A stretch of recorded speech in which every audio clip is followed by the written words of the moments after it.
guys, Matt from Public Whitetail here, and this year I'm switching things up a little bit for myself with one of my main pieces of equipment, and that is my arrows. The one I've been using the last 2 years, and they've done very well for me. I've had absolutely no problems that I didn't cause myself, but I decided to switch away from the FMJs. The initial reason I shot these was, one, I saw them at the outdoor show, the Great American Outdoor Show in Harrisburg, PA a couple years ago, and they were priced unbelievably so. So I grabbed a dozen, shot them, only broke 2, and that was due to my own mistakes while I was beginning my practice sessions, learning archery again and everything. Yeah, I dived right in on one of the most expensive arrows on the market as far as hunting arrows. Not top of the line by any means, and everybody can have their arguments which one was best, but I did a lot of my own research, which I recommend to do. I recommend anybody to do when you're looking for your own equipment. But I settled on the FMJ. They were 300 spine. I shoot 29-inch draw, and I cut my arrows to 30 inches. I felt that the carbon wrapped in the aluminum with that layer worked well for me, and as hard as I am on things personally, I definitely wanted something that could take a beating and keep on going. But I would know immediately if there was something wrong because of that outer aluminum case. I would know if I had ever bent an arrow. Being new to archery again, that's always a challenge, is knowing when your arrows are safe.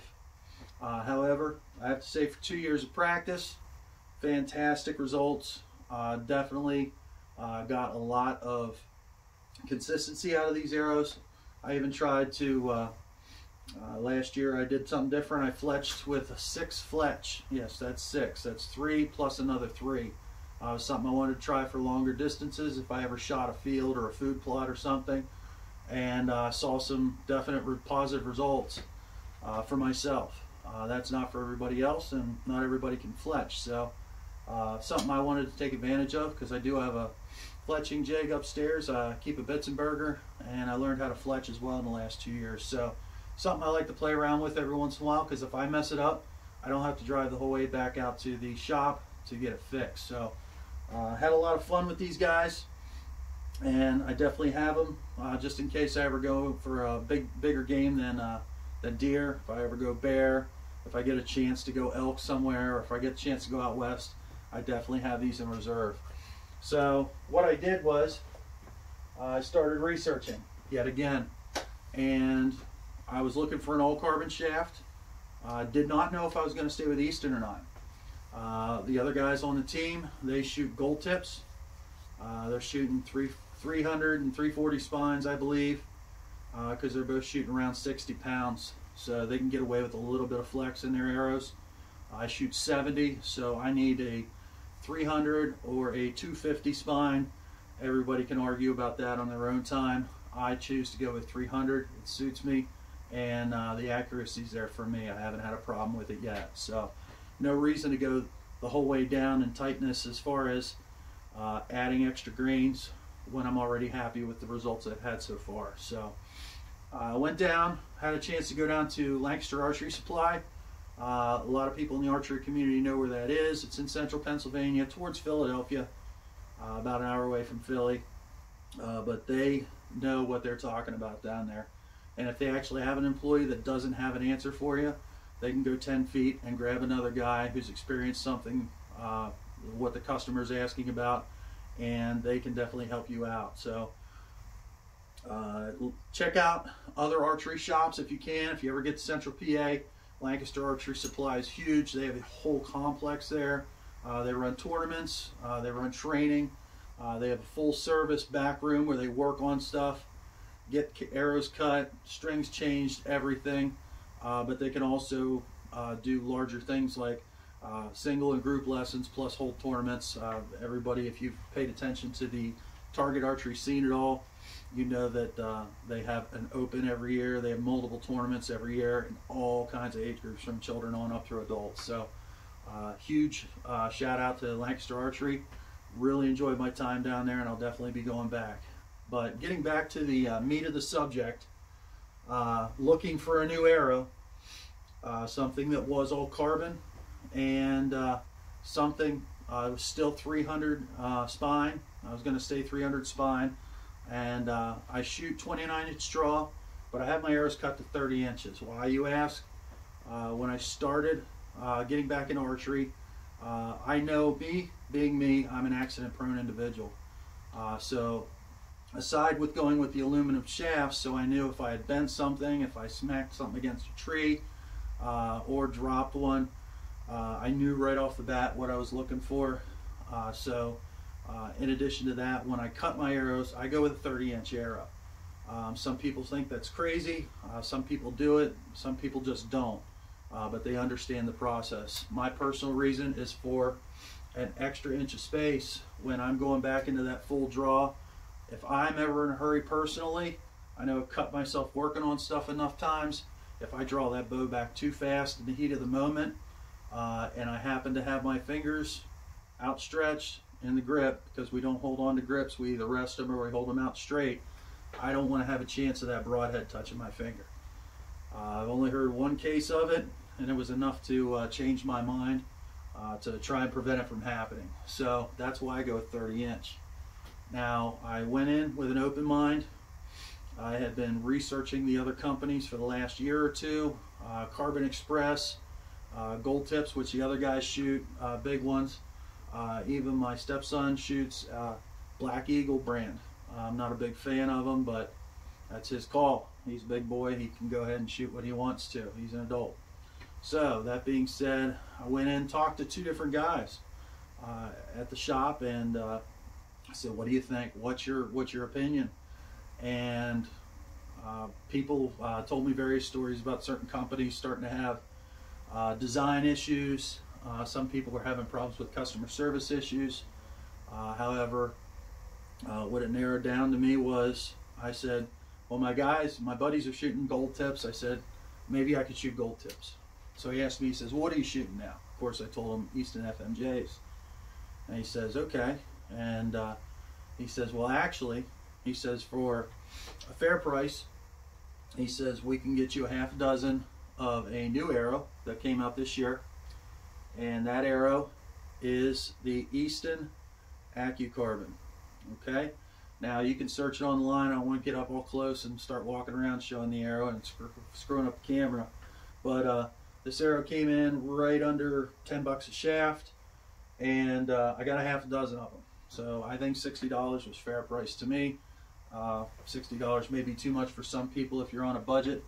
I know I'm budget on a lot of things, but my bow and my arrows I do not skimp on. That being said, told me he was real happy with the process that Easton undertook, gave me the ins and outs, and you can go ahead and check it out online. But the Easton has a new process for their carbon. Of course, to me, a big thing, still made in the USA. So definitely huge. I know the quality's there, and I know I'm going to get somebody on the line that's going to be able to help me out if I do have an issue, if I can't reach somebody at the shop.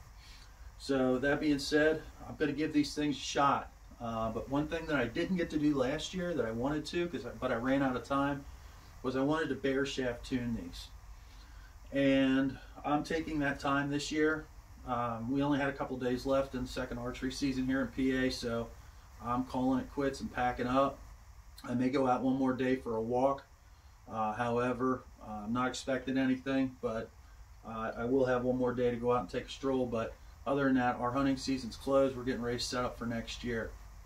So with that being said, in addition to doing what we're doing down in our private patch of property where we're going to be helping our friend Steve, I wanted to take some time and show my process of how I'm going to be testing out all these arrows. Now, in addition to the bare shaft tune and the paper tune, which I'm going to be doing tonight, I'm going to go ahead and also do another video or two on fletching. I'm going to try also a new camera rig out on my phone. I love taping off the phone. I'm having a blast with it, but I want to make sure that I give you guys the experience that I'm getting. So with what I'm doing tonight, I'm just going to be doing a simple paper tune.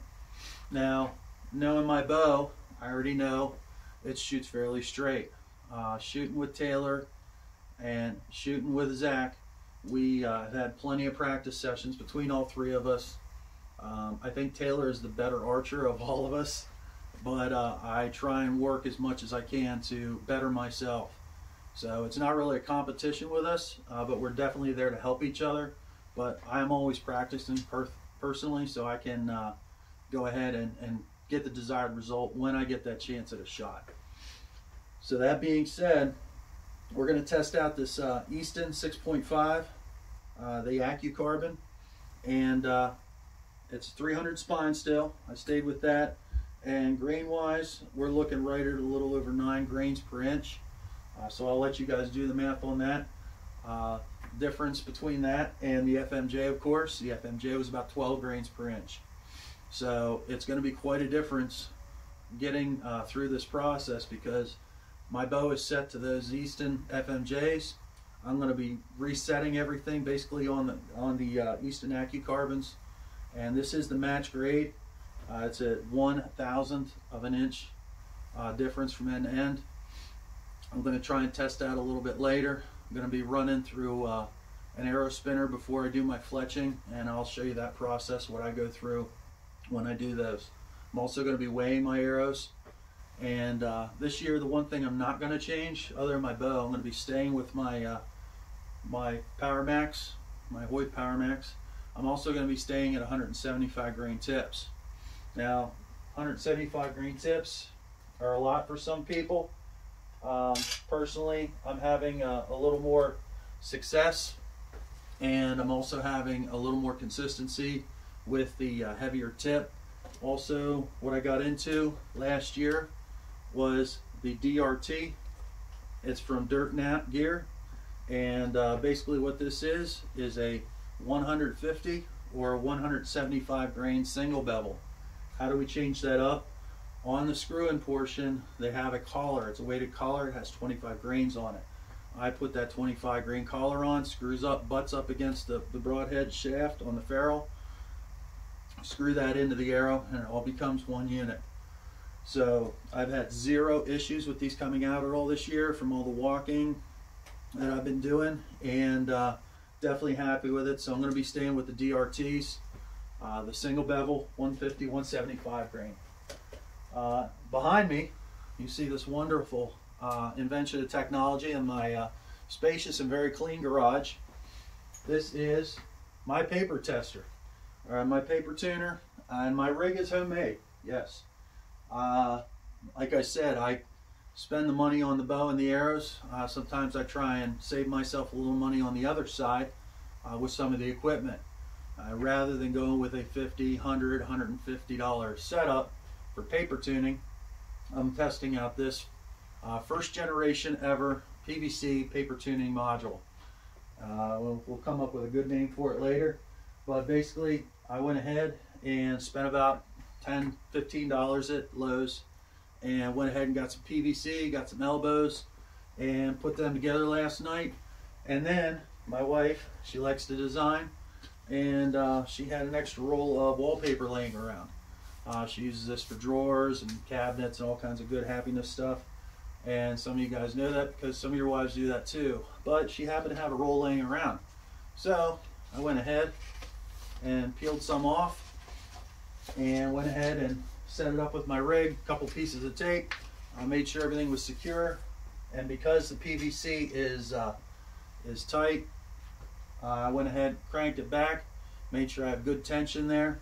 So I have very minimal movement, and we're going to mark off each shot, and we're going to go ahead and explain why we're doing the things that we're doing. Now, you've seen a lot of the pros do this on various YouTube channels and shows, and I got to give them their credit because I learned a lot from watching a lot of them. I've watched, there's a couple of channels I give shout outs to, definitely Ranch Fairy.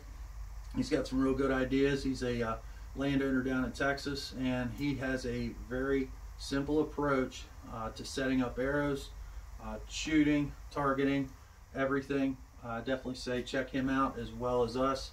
The other one I watch, Knock on Nation, absolutely, with John Dudley. And if you follow John Dudley at all, there was some big news on him the other day. They said go ahead and check it out.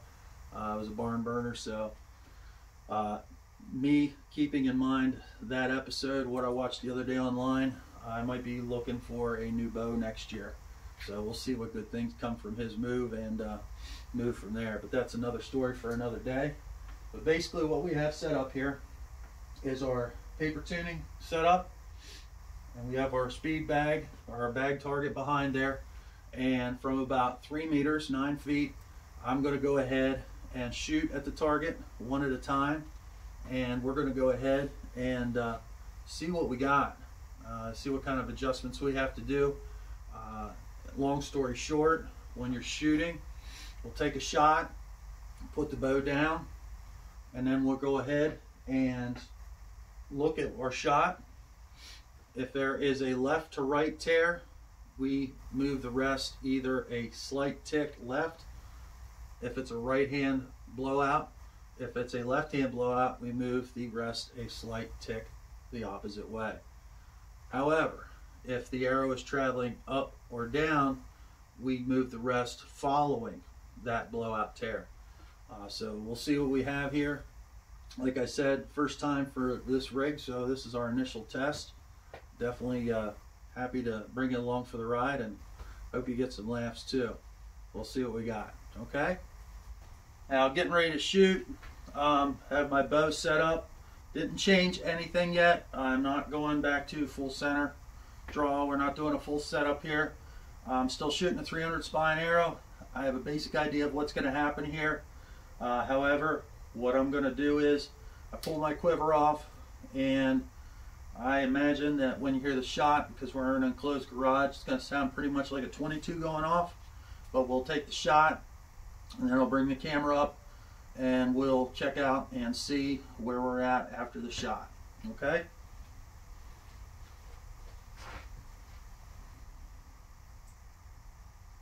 Here goes.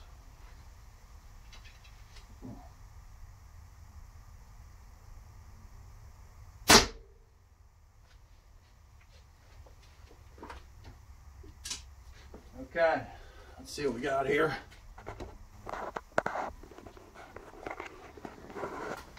Okay, where's our marker? And what we have here is, we're on marker number 1 here. And our target, what we have is our shot. It's a little harder to tell. We had a little wiggle, but here's our star where our arrow penetrated, and it threw a little bit blowout to the right. So what we're going to do is we're going to go ahead and we're going to move a tick to the left. Just I'm talking a millimeter tick, and make the adjustment and see where we're at next shot. Okay, this time we're going to go for shot number 2. I'm going to aim a little bit to the right of shot number 1 and see what we got.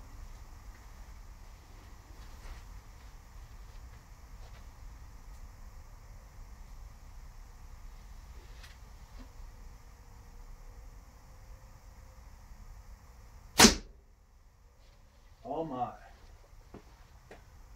that is a lot better.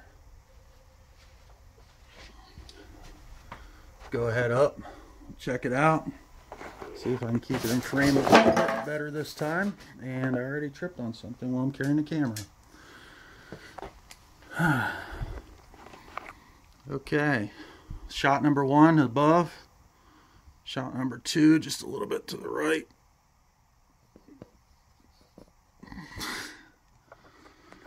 And even with that wiggle in the paper, you can already see we straighten that shot out.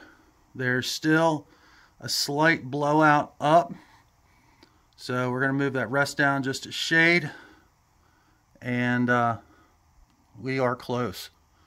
I bet you we might even be really, really close. So I'm going to go ahead and see if I can set this up a little bit better. But right then and there, we're doing pretty good. I'm going to take a third shot, possibly. I'm not going to bore you, but the point of what I'm trying to explain is look at the difference between those two shots at 3 meters or 3 yards. We have a big tear on the number one.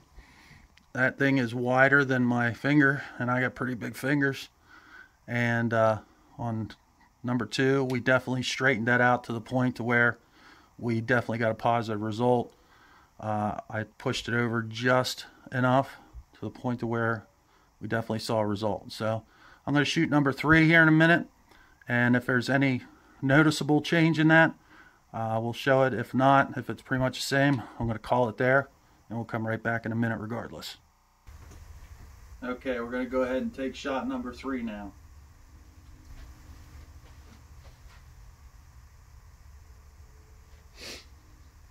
I'm going to shoot a little bit to the right of the first two shots.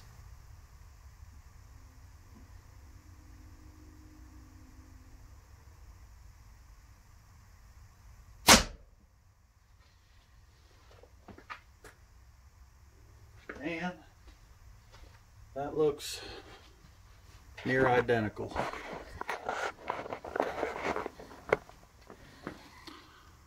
Okay, there's shot number three. And I see a slight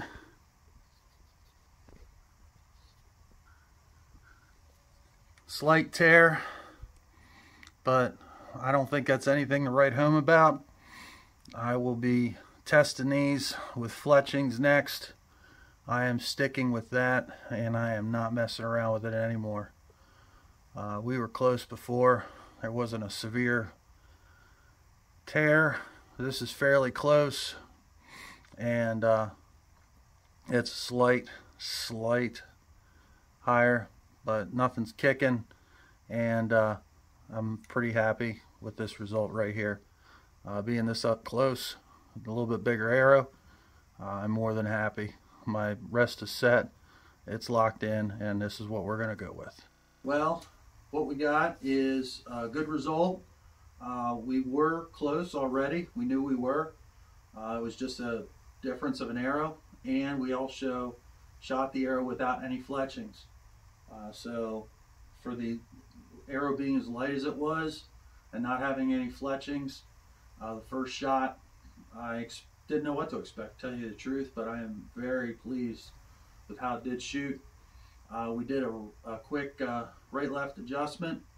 I bet you I didn't move that thing 2 millimeters, but we went the opposite direction of the tear, like we said before, left-right, and for the up-down, I barely moved my rest, but all in all, maybe a millimeter. I didn't want to overdo it, but I did want to make a move. However, extremely pleased with how everything came out. So unless I change my string this year, which is a possibility, we're pretty much done at this point, because the rest and the arrow is tuned without fletching. So keep an eye out for future episodes. We're going to go ahead and go through the entire process of checking arrows and fletching and testing after fletching, and then we'll get into practice this year and get ready for a good positive season where we learn more and capitalize if possible. And we're also going to have our other videos in which we're going to be working on a piece of private land with our friend Steve nearby here, and we'll be going through that process as well, just so we can get some good educational information out.